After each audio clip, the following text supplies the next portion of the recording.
Hello বন্ধুরা, আমাদের পৃথিবীর ৭১ ভাগই পানি আর মাত্র ২৯ ভাগ জায়গাতে আমরা পৃথিবীর সমস্ত মানবজাতি বাস করছি। আর এই জায়গাটুকুতেই আমাদের সবকিছু। সমুদ্রের বিশালতা এতই যে আমাদের কল্পনাকেও হার মানায়। আর এই সমুদ্রে এত রহস্যপূর্ণ জায়গা রয়েছে তা আমরা সবগুলো কোনোদিনও দেখতেও পারবো না। এর মধ্যেই একটি বারমুডা ট্রায়াঙ্গেল। আর এই রহস্যের মতো টাইটানিক জাহাজটিও আরও একটি রহস্য। জাহাজটি ডোবার ৭৩ বছর পর পর্যন্ত গবেষকরা খুঁজে পায়নি যে জাহাজটি কোথায় আছে বা কিভাবে আছে। আর এই জাহাজটিকে খুঁজে পাওয়ার প্রায় ৩৫ বছর পরেও এটি উদ্ধার করা কোনোভাবেই সম্ভব হচ্ছে না। আজকের ভিডিওতে আমরা জাহাজটি কেন ডুবেছিল তার সম্পর্কে আলোচনা করব না। আজকের ভিডিওতে আমরা আপনাদেরকে জানাবো যে কেন এবং কী কারণে জাহাজটিকে আর কোনোদিনও উদ্ধার করা সম্ভব হয়নি এবং হয়তোবা আর হবেও না। টাইটানিক জাহাজটি কেন ডুবেছিল বা কিভাবে ডুবেছিল এগুলো আমরা প্রায় সবাই জানি। আর এই জানার পেছনের মূল ভূমিকা রয়েছে টাইটানিক নামের এই বেস্ট মুভিটি। ১৯১১ সালে টাইটানিক জাহাজটি ডুবে যাওয়ার পরে এটি কোথায় আছে বা কিভাবে আছে তা জানার জন্য বিজ্ঞানীরা বারবার চেষ্টা চালিয়েছেন, কিন্তু তারা তা কোনোভাবেই জানতে পারেননি। আর এইভাবে একটানা ৭৩ বছর ধরে জাহাজটিকে খোঁজার প্রচেষ্টা চালিয়েও তারা জাহাজটির অবস্থান কোথায় আছে তা জানতে পারেননি। কিন্তু ১৯৮৫ সালে এক আর্কিওলজিস্ট এবং American navy officer Robert Bales মিলে জাহাজটিকে খোঁজার অভিযানে বের হয় এবং তারা টাইটানিকের বর্তমান অবস্থান কোথায় কিভাবে আছে তা খুঁজে পায়। আর তারা টাইটানিককে খুঁজে পাওয়ার পরে টাইটানিককে ঘিরে আরও বেশ কিছু রহস্য উন্মোচন হয়। দুই ভাগে ভেঙে পড়া জাহাজটি ডুবে গিয়েছিল সমুদ্রের ১২,০০০ ফিট গভীরে, অর্থাৎ প্রায় ৪ কিলোমিটার গভীরে। অফিসিয়াল রেকর্ড থেকে জানা যায় এই জাহাজটি ডুবে যাওয়ার পূর্ব মুহূর্ত পর্যন্ত আস্ত ছিল, কিন্তু যখনই এটা সমুদ্রের গভীরে ঢুকতে শুরু করে তখনই এটা দুই ভাগে ভেঙে যায়। কিন্তু সেটা কী কারণে? টাইটানিক দ্য নিউ এভিডেন্সের তথ্য অনুসারে বলা হয় যে টাইটানিক আইসবার্গের সাথে ধাক্কা লেগে ডোবেনি, বরং এটা ডুবেছিল জাহাজের মধ্যে আগুন লাগার ফলে। বন্ধুরা, গবেষকরা যখন জাহাজটিকে খুঁজে পায় তখন এই জাহাজের ধ্বংসাবশেষের মধ্যে অনেক কিছুই দেখতে পায় যা তখনও প্রায় অক্ষত ছিল। তারা জাহাজটিকে পরবর্তীতে আবার রিকভার করার চেষ্টা করেছিল, কিন্তু তারা এতদিনে বুঝতে পেরে গেছে যে এটা আর কখনোই রিকভার করা কোনোভাবেই সম্ভব নয়। কিন্তু তারা টাইটানিক জাহাজটিকে ডুবে যাওয়ার পেছনে আরও বেশ কিছু রহস্যপূর্ণ ঘটনার সন্ধান পায়। কিন্তু তারপরও টাইটানিক জাহাজটি ডুবে যাওয়ার মূল ঘটনা আজও একটি রহস্য হয়ে আছে পৃথিবীর সামনে। বর্তমান তথ্য প্রযুক্তির যুগেও বহুবার চেষ্টা চালিয়ে জাহাজটিকে উদ্ধার করা সম্ভব হয়নি। আর তাই জাহাজটি আজও সমুদ্রের অতল গহ্বরেই ডুবে আছে। বন্ধুরা, জাহাজটি সমুদ্রের তলদেশে ডুবে যায় প্রায় দুই ভাগে বিভক্ত হয়ে। আর তাই এটি অন্যান্য জাহাজকে যেভাবে সমুদ্রের গভীর থেকে টেনে তোলা হয় সেভাবে তোলা সম্ভব হয়নি। চায়ের মধ্যে দীর্ঘক্ষণ ডুবিয়ে রাখা বিস্কুটকে তোলার সময় যেমনটি হয় ঠিক এই জাহাজটিকেও তুলতে গেলে এমন পরিস্থিতির সম্মুখীনই হতে হবে। কিন্তু তারপরেও বিভিন্ন অত্যাধুনিক প্রযুক্তির সাবমেরিন এবং ম্যাগনেটিক সিস্টেমের মাধ্যমে হয়তোবা জাহাজটিকে উদ্ধার করা সম্ভব, কিন্তু এতেও বেশ কিছু সমস্যার সম্মুখীন হতে হবে। এর মধ্যে প্রথমটি হলো টাইটানিকের ওজন।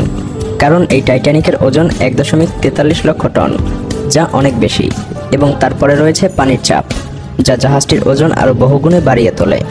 টাইটানিক জাহাজ বর্তমান সমুদ্রের যে গভীরতায় আছে সেখানে পানির চাপ অনেক বেশি।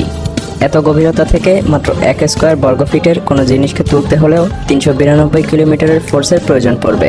কিন্তু বিজ্ঞানীরা আজ পর্যন্ত এত পাওয়ারফুল ম্যাগনেট বা সাবমেরিন তৈরি করতে পারেনি যে এভাবে টাইটানিক জাহাজকে এত গভীর থেকে উপরে তুলে আনবে। ২১ শতাব্দীর শুরুতে এই জাহাজটিকে উদ্ধার করার কোনো প্ল্যান গবেষকদের কাছে ছিল না।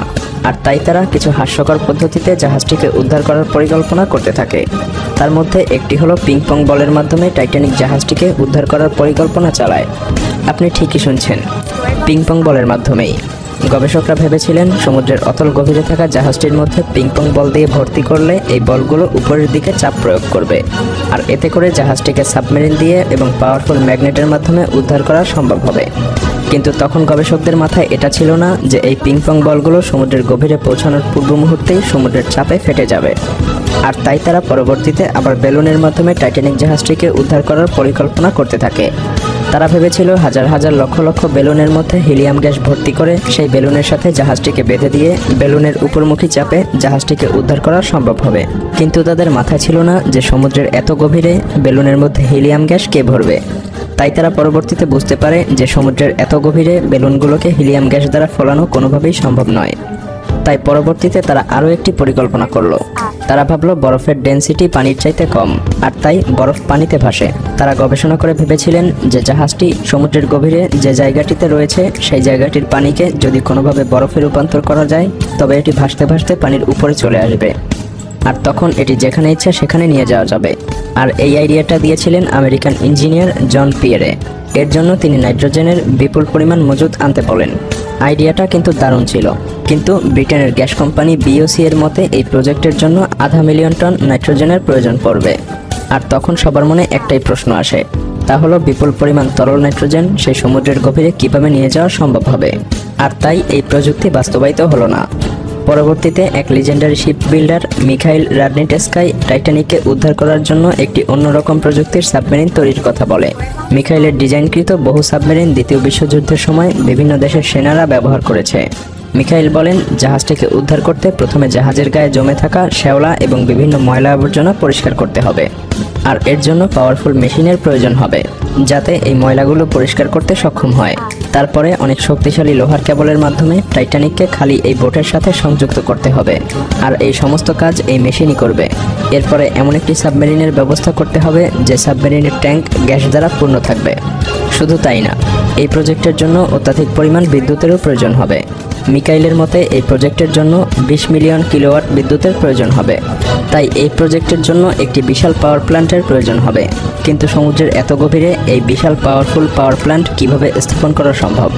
তারা ফ্লোটিং পাওয়ার প্ল্যান্ট তৈরি করার চিন্তা করেছিল, কিন্তু সমুদ্রের এত গভীরে বিদ্যুৎবাহী কেবল কোনোভাবেই পৌঁছানো সম্ভব নয়, কারণ এটি পানির অত্যাধিক চাপে ফেটে যাবে।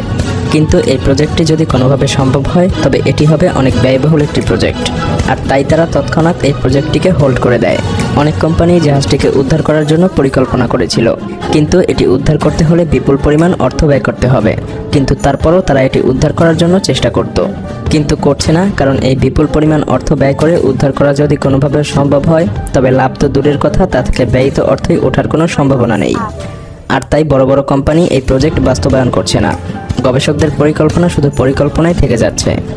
কোনো কোম্পানি যদি টাইটানিক জাহাজটিকে উদ্ধার করে মিউজিয়ামে পরিণত করে, তবুও তাদের ব্যয়িত অর্থ জোগাড় করতে 100 বছরেরও বেশি সময় লেগে যাবে। যদিও এই জাহাজের সাথে অনেক ইমোশনাল কাহিনী জড়িয়ে আছে, কিন্তু কোনো কোম্পানি এত বড় রিস্ক নিতে চাইবে না। তাছাড়া এই জাহাজটিকে বিভিন্ন ব্যাকটেরিয়া ক্ষয় করে ফেলেছে। বলা হয়ে থাকে কিছু বছর পরে এসব ব্যাকটেরিয়া জাহাজটিকে প্রায় সম্পূর্ণভাবে ধ্বংস করে ফেলবে। শুধু তাই না, বিভিন্ন প্রকার সামুদ্রিক মাছ জাহাজটিকে তাদের বসবাসস্থান বানিয়ে ফেলেছে। আর তাই ইউনেস্কো 2001 সালে এই জাহাজটিকে under water cultural heritage protected site হিসেবে ডিক্লেয়ার করে দিয়েছে। স্বাভাবিকভাবে বলা যায় যে কোনো কোম্পানি এই জাহাজটিকে উদ্ধার করতে যে পরিমাণ অর্থ ব্যয় করবে, সেই পরিমাণ অর্থ দিয়ে এই জাহাজের মতোই অন্য যে কোনো নতুন জাহাজ ক্রয় করা সম্ভব হবে। আর তাই কোনো কোম্পানি এমন বোকামির কাজ করতে চাইবে না। তাছাড়া এই জাহাজটিকে আর কোনোভাবেই উদ্ধার করা সম্ভব নয়, কারণ এই জাহাজটি এখন একটা ধ্বংসস্তূপে পরিণত হয়েছে। এটি উদ্ধার করতে বিপুল পরিমাণ অর্থের প্রয়োজন হবে, আর এটা উদ্ধার করার পরে এটিকে কোনো কাজেও লাগানো সম্ভব হবে না। আর তাই স্বাভাবিকভাবেই বলা যায় জাহাজটিকে হয়তো আর কোনোদিনই উদ্ধার করা সম্ভব নয়।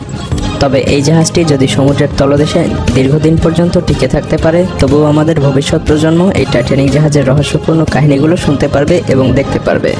ভিডিওটি ভালো লাগলে লাইক করতে পারেন, এবং আপনি যদি এমনই রহস্য রোমাঞ্চ, আনকমন আর ইন্টারেস্টিং ভিডিও দেখতে পছন্দ করে থাকেন, তবে মায়াজাল চ্যানেলটিকে এখনই সাবস্ক্রাইব করুন এবং পাশে রাখা বেল আইকনটি প্রেস করুন। তো দেখা হচ্ছে আগামী এপিসোডে। ততক্ষণ পর্যন্ত ভালো থাকবেন। ধন্যবাদ।